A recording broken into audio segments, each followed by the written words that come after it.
بسم اللہ الرحمن الرحیم۔ سامعین محترم، صحیح بخاری کتاب مواقیت الصلاۃ ہم آج شروع کریں گے، اور جس میں امام بخاری رحمۃ اللہ علیہ نماز کے اوقات یعنی کن وقتوں میں نماز کو پڑھنا چاہیے، ابتدائی وقت کیا ہے، اس کا آخری وقت کیا ہے، اور افضل وقت کون سا ہے، اور اس میں اگر وقت سے لیٹ کیا جائے اس کا نقصان کیا ہے اور اس کی سزا کیا ہے، اس طرح کے سارے مسائل اس میں ذکر کریں گے۔ کتاب مواقیت الصلاۃ میں مواقیت میقات کی جمع ہے، اور یہ کسی کام کے لیے یا کسی جگہ پر پہنچنے کے لیے جو وقت مقرر کیا جاتا ہے یا جو دن مقرر کیے جاتے ہیں ان کو میقات کہا جاتا ہے۔ تو مواقیت اس کی جمع ہے، اور الصلاۃ جو ہے وہ نماز کو کہتے ہیں۔ تو کتاب مواقیت الصلاۃ نماز کے اوقات کی کتاب، یعنی اس میں نماز کے اوقات کے حوالے سے جو امام بخاری رحمۃ اللہ علیہ عنوان قائم کریں گے، پھر ان کو دلائل کے ذریعے واضح کریں گے، وہ ہم پڑھیں گے۔ تو پہلا جو عنوان امام بخاری رحمۃ اللہ علیہ نے قائم کیا وہ ہے باب مواقیت الصلاۃ و فضلھا، نماز کے اوقات کا بیان اور اس کی فضیلت، یعنی نماز کو وقت پر پڑھنا اس کی کیا فضیلت ہے۔ اس میں سب سے پہلے قرآن کریم کی سورہ نساء کی آیت نمبر 103 ذکر کرتے ہیں۔ فرماتے ہیں اللہ تعالیٰ نے فرمایا کہ ان الصلاۃ کانت علی المؤمنین کتابا موقوتا، کہ بے شک نماز مومنوں پر کتاباً لکھی ہوئی ہے، موقوتاً یہ اس کا ایک وقت ہے، بر وقت وہ لکھی ہوئی ہے، اور اس کی تفسیر میں خود ہی فرماتے ہیں موقتاً وقتہ علیہم، اس کا ایک وقت ہے جو اللہ رب العالمین نے مقرر کیا ہے کہ اس وقت پر نماز کو ادا کرنا ہے۔ اور عبادت میں یہ اصول ہوتا ہے کہ کوئی بھی عبادت اس طریقے یا اس وقت کے مطابق ہی کی جاتی ہے جو نبی کریم صلی اللہ علیہ وسلم ہمیں سکھا کر جائیں۔ اگر ہم اپنے وقت پر، مثال کے طور پر کوئی شخص ظہر کی نماز کو عشاء کی نماز کے ساتھ پڑھ رہا ہے، تو ایسی عبادت قابل قبول نہیں ہوگی جب تک کہ شریعت ہمیں اس کو یعنی ظہر کو عشاء تک لیٹ کرنے کی اجازت نہ دے دے۔ اگر اجازت موجود ہو ٹھیک ہے، اگر کوئی شخص کہے کہ میں حج ذوالحجہ میں نہیں، میں محرم میں کرنا چاہتا ہوں، تو اس کا حج قابل قبول نہیں ہوگا۔ اگر کوئی شخص یہ کہے کہ میں رمضان کے بجائے روزے جو ہے وہ رجب میں رکھنا چاہتا ہوں، تو اس کا جو روزے ہیں وہ قابل قبول نہیں ہوں گے۔ ہر عبادت کا ایک وقت مقرر ہے، اس وقت میں اس عبادت کو کرنا چاہیے۔ ہاں کچھ عبادات وہ عمومی ہوتی ہیں، جیسے کچھ نوافل پڑھنا یا نفلی روزے رکھنا، تو وہ کبھی بھی رکھے جا سکتے ہیں، اس میں کوئی مسئلے والی بات نہیں ہے سوائے ان اوقات کے جن میں منع آ گیا۔ باقی جگہوں پر ہمیں اس وقت کا انتظار کرنا ہے جو شریعت نے ہمیں دی ہیں۔ اس میں جو پہلی حدیث 521 نمبر روایت ہے وہ سیدنا ابن شہاب رحمۃ اللہ علیہ فرماتے ہیں کہ ان عمر بن عبد العزیز اخر الصلاۃ یوما فدخل علیہ عروہ بن الزبیر، کہ سیدنا عمر بن عبد العزیز رحمۃ اللہ علیہ نے ایک دن نماز کو لیٹ کر دیا، فدخل علیہ عروہ بن الزبیر، تو ان کے پاس سیدنا عروہ بن زبیر رحمۃ اللہ علیہ آئے، فاخبرہ، تو انہوں نے ان کو خبر دی کہ ان المغیرہ بن شعبہ اخر الصلاۃ یوما وهو بالعراق، کہ مغیرہ بن شعبہ رضی اللہ تعالیٰ عنہ نے بھی ایک دن نماز کو لیٹ کیا تھا جب وہ عراق میں تھے۔ تو فدخل علیہ ابو مسعود الانصاری، تو ان کے پاس سیدنا ابو مسعود انصاری رضی اللہ تعالیٰ عنہ آئے، فقال، تو کہنے لگے ما ھذا یا مغیرہ، مغیرہ یہ کیا کر رہے ہیں آپ، الیس قد علمت ان جبریل صلی اللہ علیہ وسلم، کہ بے شک جبریل صلی اللہ علیہ وسلم نزل فصلی، یہاں پر سیدنا جبریل علیہ الصلاۃ والسلام کے ساتھ صلی اللہ علیہ وسلم کا تذکرہ کیا گیا ہے، یعنی علیہ الصلاۃ والسلام کا بھی وہی معنی ہے کہ ان پر درود و سلام ہو، اور صلی اللہ علیہ وسلم کا بھی یہی معنی ہے کہ اللہ تعالیٰ ان پر درود و سلام بھیجے۔ تو صلی اللہ علیہ وسلم باقی انبیاء کے ساتھ بھی پڑھا جا سکتا ہے، جیسے ادریس صلی اللہ علیہ وسلم، ابراہیم صلی اللہ علیہ وسلم۔ صحیح مسلم میں اس کی دلیل بھی موجود ہے کہ نبی کریم صلی اللہ علیہ وسلم نے جب معراج کا تذکرہ کیا کہ میں پہلے آسمان پر فلاں سے ملا، دوسرے آسمان پر، تیسرے آسمان پر، تو وہاں انبیاء علیہ الصلوۃ والسلام کے ناموں کے ساتھ نبی کریم صلی اللہ علیہ وسلم نے صلی اللہ علیہ وسلم کے الفاظ استعمال کیے ہیں، اور یہاں سیدنا جبریل علیہ الصلوۃ والسلام کے ساتھ بھی صلی اللہ علیہ وسلم کے الفاظ استعمال کیے ہیں۔ تو یہ ایک دعا ہے، جتنے بھی نیک لوگ ہیں ان کے ساتھ پڑھی جا سکتی ہے، یعنی ان کے لیے رحمت کی دعا کی جائے اور سلامتی کی دعا کی جائے، تو ان الفاظ کے ساتھ کی جا سکتی ہے صلی اللہ علیہ وسلم۔ اس کے بعد کہتے ہیں کہ کیا آپ کو پتہ نہیں ہے کہ جبریل صلی اللہ علیہ وسلم نازل وہ اللہ رب العالمین کی طرف سے نازل ہوئے تھے، فصلّى تو انہوں نے نماز پڑھائی، فصلّى رسول اللہ صلی اللہ علیہ وسلم تو رسول اللہ صلی اللہ علیہ وسلم نے ان کی ابتدا میں نماز پڑھی، ثم صلی پھر دوسری نماز پڑھائی، فصلّى رسول اللہ صلی اللہ علیہ وسلم تو رسول اللہ صلی اللہ علیہ وسلم نے ان کی ابتدا میں نماز پڑھی، ثم صلی پھر تیسری نماز پڑھائی، فصلّى رسول اللہ صلی اللہ علیہ وسلم تو رسول اللہ صلی اللہ علیہ وسلم نے ان کی ابتدا میں نماز پڑھی، ثم صلی پھر انہوں نے چوتھی نماز پڑھائی، فصلّى رسول اللہ صلی اللہ علیہ وسلم تو رسول اللہ صلی اللہ علیہ وسلم نے ان کی ابتدا میں نماز پڑھی، پھر ثم صلی فصلّى رسول اللہ صلی اللہ علیہ وسلم پھر انہوں نے نماز پڑھائی اور نبی کریم صلی اللہ علیہ وسلم نے ان کی ابتدا میں نماز پڑھی، یعنی انہوں نے پوری نمازوں کا ایک وقت ذکر کیا جو کہ آگے میں حدیث میں بیان کرتا ہوں۔ تو فجر، ظہر، عصر، مغرب، عشاء یہ پانچوں نمازیں انہوں نے پڑھائی، ثم قال پھر انہوں نے فرمایا بہذا امرت اسی طریقے سے نماز پڑھنے کا مجھے حکم دیا گیا، انہی اوقات میں نماز پڑھنے کا مجھے حکم دیا گیا۔ فقال عمر لعروہ تو عمر بن عبدالعزیز رحمۃ اللہ علیہ، عروہ رحمۃ اللہ علیہ کو فرمانے لگے اعلم ما تحدث، آپ کو پتہ بھی ہے آپ کیا بیان کر رہے ہیں، اب ان جبریل هو اقام لرسول اللہ صلی اللہ علیہ وسلم وقت الصلاۃ، کیا جبریل علیہ السلام نے نبی کریم صلی اللہ علیہ وسلم کو نماز پڑھائی اور وقت جو ہے وہ ان کو بتایا، وہ خود آ کر بتا کر گئے؟ تو عروہ رحمۃ اللہ علیہ فرماتے ہیں کہ سیدنا ابو مسعود انصاری رضی اللہ تعالیٰ عنہ کے بیٹے بشیر تھے، تو وہ تو ہمیں اسی طریقے سے اپنے والد صاحب سے حدیث بیان کرتے تھے، یعنی انہوں نے یہ حدیث پہلے نہیں سنی ہوئی تھی، تو جب انہیں بیان کیا گیا کہ جبریل علیہ السلام آئے تھے تو انہیں تعجب ہوا کہ اتنی اہمیت اور اتنی جو ہے وہ یہ اس کے اوقات اس قدر ضروری ہیں کہ سیدنا جبریل علیہ السلام آئے اور انہوں نے آ کر نماز پڑھائی۔ اسی طریقے سے اگلی جو حدیث 522 نمبر، اس میں سیدنا عروہ رحمۃ اللہ علیہ فرماتے ہیں وَلَقَدْ حَدَّثَتْنِي عَائِشَةُ رضی اللہ تعالیٰ عنہ، اور البتہ یقیناً مجھے امی جان سیدہ عائشہ صدیقہ رضی اللہ تعالیٰ عنہ نے حدیث بیان کی کہ ان رسول اللہ صلی اللہ علیہ وسلم کان یصلی العصر والشمس فی حجرتها قبل ان تظہر، کہ نبی کریم صلی اللہ علیہ وسلم عصر کی نماز پڑھتے تھے اور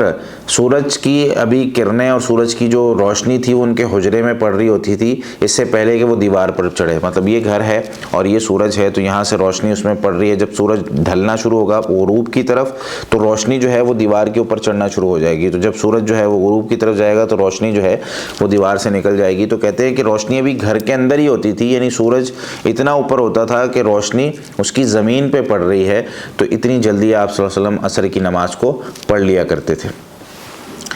اب یہ جو سیدنا عمر بن عبدالعزیز رحمۃ اللہ علیہ کا یہ پورا ایک قصہ یہاں پر پہلی حدیث میں ذکر کیا گیا ہے، تو یہ اس وقت جو ہے مدینہ کے امیر تھے عبد الملک بن مروان کی خلافت میں، تو ایک دن انہوں نے نماز کو لیٹ کر دیا، نماز عصر تھی، تو اس وقت جو ہے وہ پھر یہ ساری بات ہوئی کہ بھائی آپ نماز کو اس کے وقت پر پڑھایا کریں، اور اس کا وقت جو ہے وہ اس طریقے سے سیدنا جبریل علیہ السلام بتا کر گئے ہیں۔ اس میں جو تفصیلی حدیث ہے نبی کریم صلی اللہ علیہ وسلم سے اوقات کے حوالے سے وہ ہم شروع میں پڑھ لیتے ہیں، اور اس کے بعد باقی جو عنوان ہے وہاں پر ہم اس کی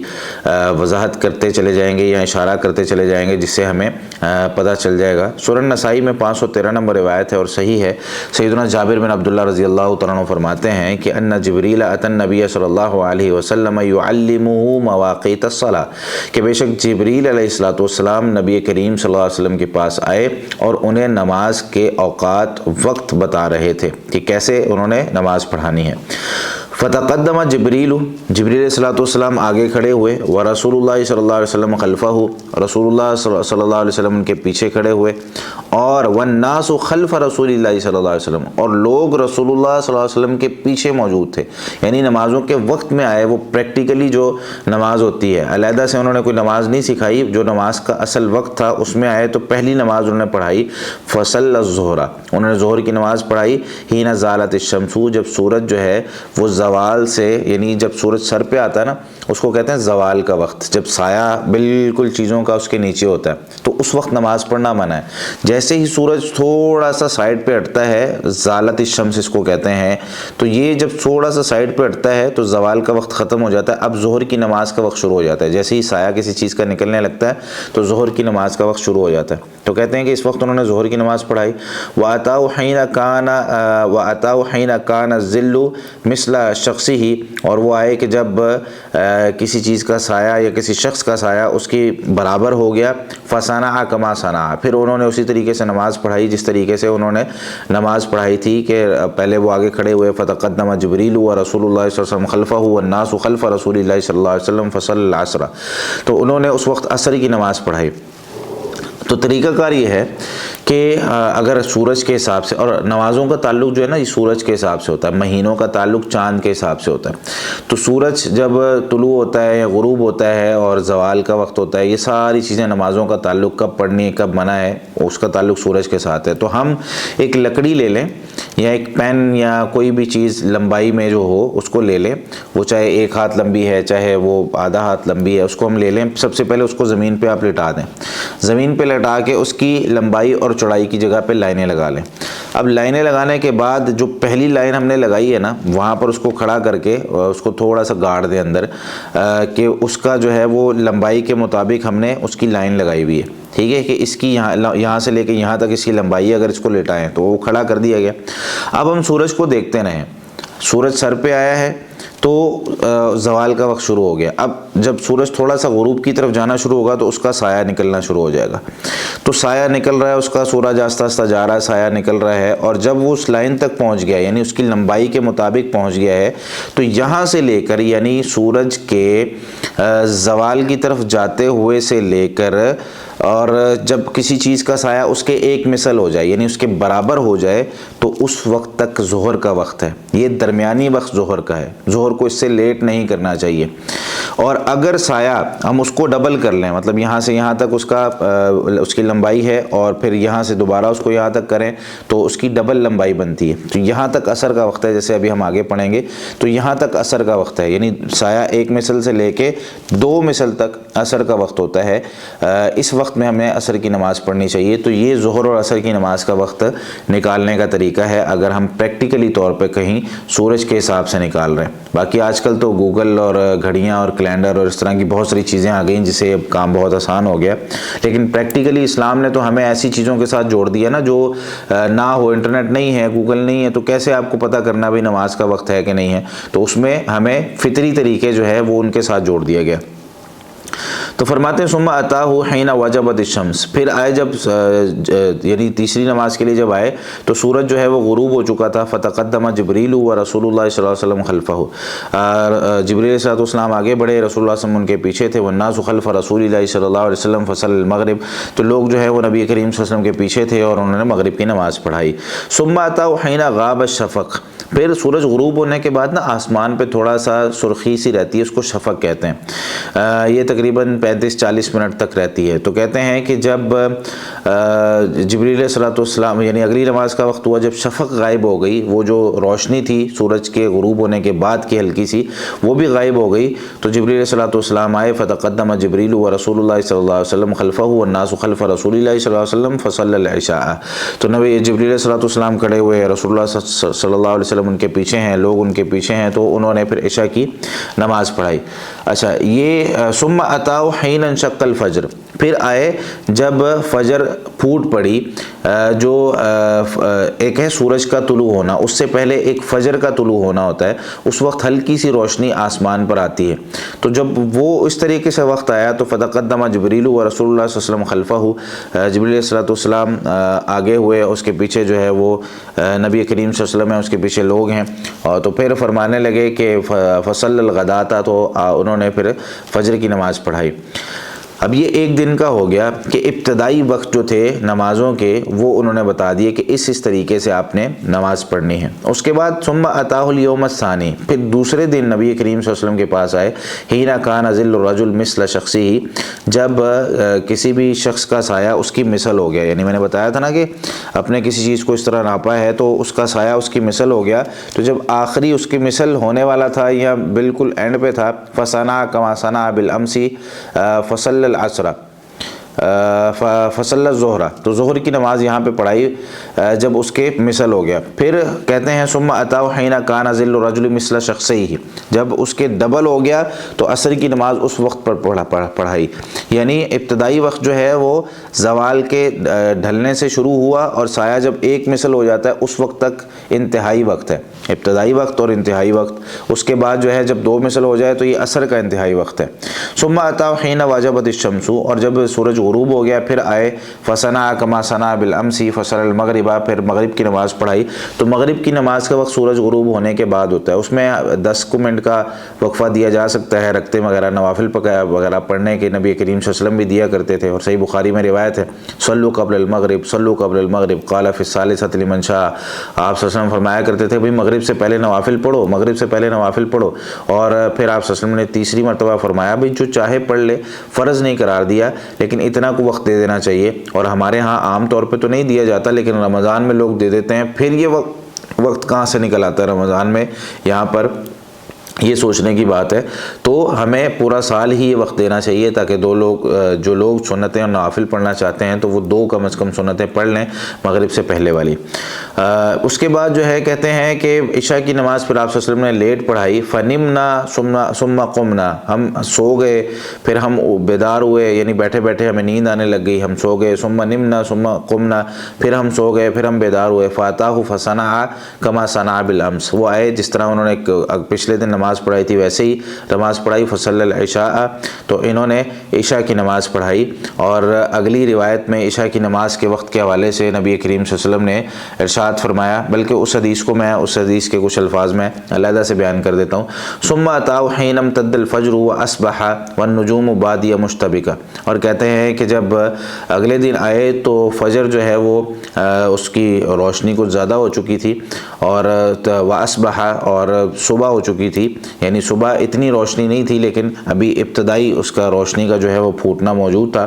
تو کہتے ہیں کہ اس وقت ابھی ستارے موجود تھے، یعنی ایسا نہیں ہے کہ بالکل روشنی ہو گئی تھی، اندھیرے میں ابھی ستارے نظر آ رہے تھے۔ فصنع کما صنع بالامس فصل الغداۃ، تو انہوں نے جس طرح پچھلے دن نماز پڑھائی تھی اسی طریقے سے نماز پڑھائی۔ ثم قال، پھر فرمانے لگے ما بین ہاتین الصلاتین وقت، یہ جو دونوں نمازیں میں نے پڑھائی ہے پہلے دن پہلے وقت میں، دوسرے دن آخری وقت میں، تو یہ ہے نمازوں کا اصل وقت۔ اور نمازوں کے اوقات کے حوالے سے جو صحیح مسلم میں روایت موجود ہے اس میں 512 نمبر روایت ہے، جس میں نبی کریم صلی اللہ علیہ وسلم نے ارشاد فرمایا، جب سیدنا عبداللہ بن عمرو بن عاص رضی اللہ تعالیٰ عنہما نے یہ حدیث روایت کرتے ہوئے فرمایا کہ رسول اللہ صلی اللہ علیہ وسلم سے سوال کیا گیا کہ نمازوں کے اوقات کیا ہیں، تو آپ صلی اللہ علیہ وسلم نے فرمایا وقت صلاۃ الفجر ما لم یطلع قرن الشمس الاول، فجر کا وقت آخری مطلب اس وقت تک ہے جب تک سورج کی ٹکیا کا ایک حصہ نکل نہیں آتا، یعنی جب تک سورج نہیں نکلتا اس وقت سے پہلے پہلے۔ اور وقت صلاۃ الظہر اذا زالت الشمس عن بطن السماء، اور جب آسمان کا پیٹ یعنی بالکل درمیان میں ہے تو اس سے تھوڑا سا سورج زائل نہیں ہو جاتا، اس وقت ظہر کا وقت شروع ہو جاتا ہے، ما لم یحضر العصر، جب تک عصر کا وقت حاضر نہیں ہوتا۔ اور عصر کا وقت کب حاضر ہوتا ہے؟ وقت صلاۃ العصر ما لم تصفر الشمس، جب تک سورج زرد نہیں ہو جاتا تب تک عصر کی نماز کا وقت ہے۔ تو تقریباً یہ اسی طریقے سے بنتا ہے کہ سایہ جو ہے وہ 2 مثل ہو جائے، اور اس کا جو عصر کی نماز کا وقت ہے جب تک سورج زرد نہیں ہو جاتا، یعنی اس کی روشنی دھیمی نہیں پڑ جاتی، اس وقت تک ہم عصر کی نماز کو پڑھ سکتے ہیں۔ وَيَسْقُطْ قَرْنُهَا الْأَوَّلُ، اور اس کا جو پہلا حصہ ہے وہ زائل ہو جاتا ہے یا تھوڑا جھک جاتا ہے۔ اور وقت صلاۃ المغربی اذا غابت الشمس، اور مغرب کی نماز کا وقت جب سورج غروب ہو جاتا ہے، ما لم یسقط الشفق، شفق کا میں پہلے تذکرہ کر چکا ہوں کہ جب تک سورج غروب ہونے کے بعد کی مکمل روشنی نہیں ختم ہو جاتی اس وقت تک مغرب کا وقت ہے، اور جب مکمل روشنی ختم ہو جائے اندھیرا ہو جائے تو پھر عشاء کا وقت شروع ہو جاتا ہے۔ اور وہ وقت صلاۃ العشاء الی نصف اللیل، اور عشاء کی نماز کا وقت آدھی رات تک ہوتا ہے۔ آدھی رات کو ہم نے کس طریقے سے نکالنا ہے؟ مثال کے طور پر مغرب کی نماز ہے 6 بجے، اور یعنی مغرب کی اذان 6 بجے ہے اور فجر کی اذان بھی 6 بجے، رات 12 گھنٹے کی، اور رات جو ہے نا یہ مغرب سے شروع ہو جاتی ہے۔ اللہ تعالیٰ فرماتے ہیں قرآن کریم میں ثم اتموا الصیام الی اللیل، پھر روزے کو رات تک پورا کرو۔ تو ہم روزے کو مغرب ٹائم کھول لیتے ہیں، تو مغرب ٹائم سے رات شروع ہوتی ہے، اب رات کو ہم نے آدھا کرنا ہے، مغرب سے لے کے فجر تک کا جو وقت ہے اس کو آدھا کر رہے ہیں۔ اب وہ گرمیوں میں سردیوں میں مختلف ہوتی ہے، جب راتیں لمبی ہوتی ہیں تو ظاہر سی بات ہے وقت بڑھ جاتا ہے، جب راتیں چھوٹی ہوتی ہیں وہ تو وقت کم ہو جاتا ہے۔ تو اب اگر مغرب 6 بجے ہو رہی ہے اور فجر بھی 6 بجے بجے ہو رہی ہے اذان فجر کی تو آدھی رات جو ہے وہ 12 بجے تک بنتی ہے، تو سمجھ لیں کہ عشاء کی نماز کا وقت 12 بجے۔ اگر مغرب کی اذان جو ہے وہ 7 بجے ہو رہی ہے اور فجر کی اذان جو ہے وہ 4 بجے ہو رہی ہے، تو اب ان گھنٹوں کو اور اس وقت کو اس کا آدھا نکال لیں اور دیکھ لیں بھئی وہ 11 بجے بنتا ہے، 11:30 بجے بنتا ہے، 11:15 بجے بنتا ہے، 11:20 بنتا ہے، جتنے منٹ بھی بنتے ہیں اس کے حساب سے ہم وہ وقت بیان کر سکتے ہیں کہ بھئی عشاء کی نماز کا وقت یہاں تک ہے۔ یہ جو بیان کیا جاتا ہے نا عشاء کی نماز کا وقت فجر تک ہے، ایسی کوئی روایت موجود نہیں ہے، یہ صحیح مسلم میں یہ حدیث موجود ہے اور صحیح مسلم میں 612 نمبر روایت ہے۔ تو ہمیں نمازوں کے اوقات میں نمازوں کو پڑھنا ہے اور اس میں جو فضیلت حاصل ہوگی، جتنے بھی اس کے جو نبی کریم صلی اللہ علیہ وسلم نے ہمیں اس کا اجر بتایا ہے، وہ سارا نماز کو اس کے وقت میں پڑھنا ہے۔ اس کے اگر لیٹ کر دیں گے تو نماز جو ہے اس کے وقت سے ہٹ جائے گی، قضا ہو جائے گی، اور پھر ہم اس کو جو ہے وہ اس میں اس کا جو وقت ہے اس سے جب ضائع کر دیں گے تو ظاہر سی بات ہے اجر میں بھی کمی آئے گی۔ اللہ رب العالمین ہمیں سمجھ کر عمل کرنے کی توفیق عطا فرمائے۔ جزاکم اللہ خیر۔